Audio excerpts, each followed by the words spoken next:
आज international nurses day पे आप नर्सेज के साथ संवाद कर रहे हैं। हमारे पास साथ कुछ ऐसी नर्सेज जुड़ी हुई हैं जो कोरोना के समय में अपने जीवन की परवाह किए बिना बहुत ही अच्छा काम कर रहे हैं।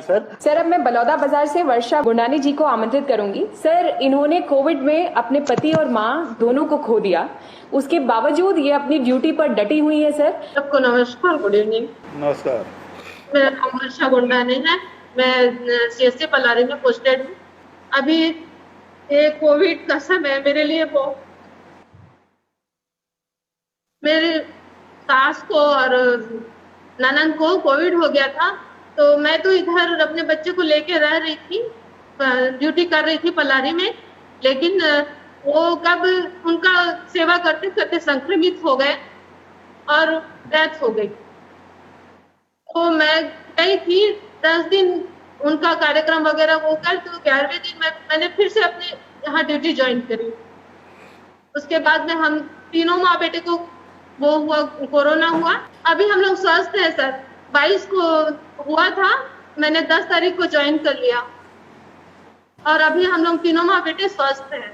और आईपीडी में मैं सैंपलिंग भी करती हूँ, प्लस ओटी इंचार्ज भी हूँ, डिलीवरी भी कराती हूँ। सर, जैसे काम पड़ता है हम कर लेते हैं। वर्षा जी, आपने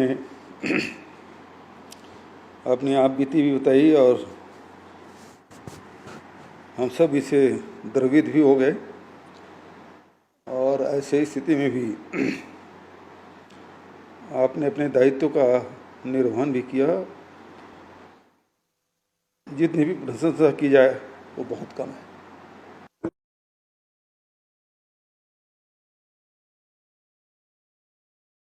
इस महामारी के काल में आप लोग जो सेवाएं दे रही हैं, जिन परिस्थितियों में दे रही हैं, उसके लिए मैं पुनः आप सबको बधाई देता हूं, शुभकामना देता हूं। मंत्रिमंडल के हमारे सभी साथीगण, सभी अधिकारीगण और सभी नर्सों को मैं नमस्कार करता हूं और बधाई भी देता हूं कि विपरीत परिस्थिति में आप काम कर रही हैं।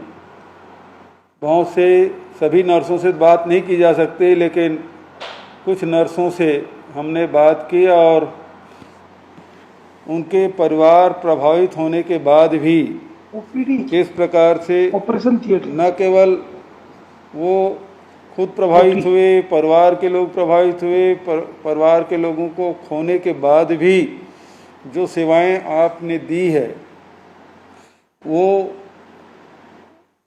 उत्कृष्ट सेवा की श्रेणी में आता है। और मैं सभी जितने भी नर्स बहनें हमारे काम कर रहे हैं उसको मैं सलाम करता हूं, उनका इस्तकबाल करता हूं, उन्हें बधाई देता हूं, शुभकामना देता हूं, क्योंकि एक ऐसा समय है जिसमें ये संक्रमण ऐसा है जिसमें परिवार के लोग भी साथ में नहीं खड़े हो पाते। ऐसे समय में मरीज के लिए आप ही सब कुछ होते हैं। जहां डॉक्टर भगवान के रूप में देखा जाता है, वहीं हमारे नर्स बहनें किसी देवी से कम नहीं है।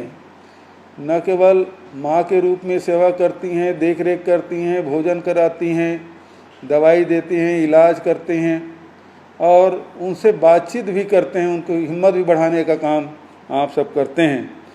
तो ये विपरीत परिस्थिति में किया गया कार्य है, जिसे मैं समझता हूँ कि बहुत से नर्स लंबे समय से काम कर रहे हैं, लेकिन ऐसी परिस्थिति में काम करने का मौका शायद पहली बार मिला है। सदी के बाद ये स्थिति बनी है। 100 साल पहले इस प्रकार से महामारी आई थी। ये महामारी फिर से आया है, पिछले साल भी आया था और ये सेकंड स्ट्रेन भी अभी आया हुआ है और वैज्ञानिक कह रहे हैं कि तीसरा स्ट्रेन भी आएगा, उसकी भी तैयारी हम सबको करना है।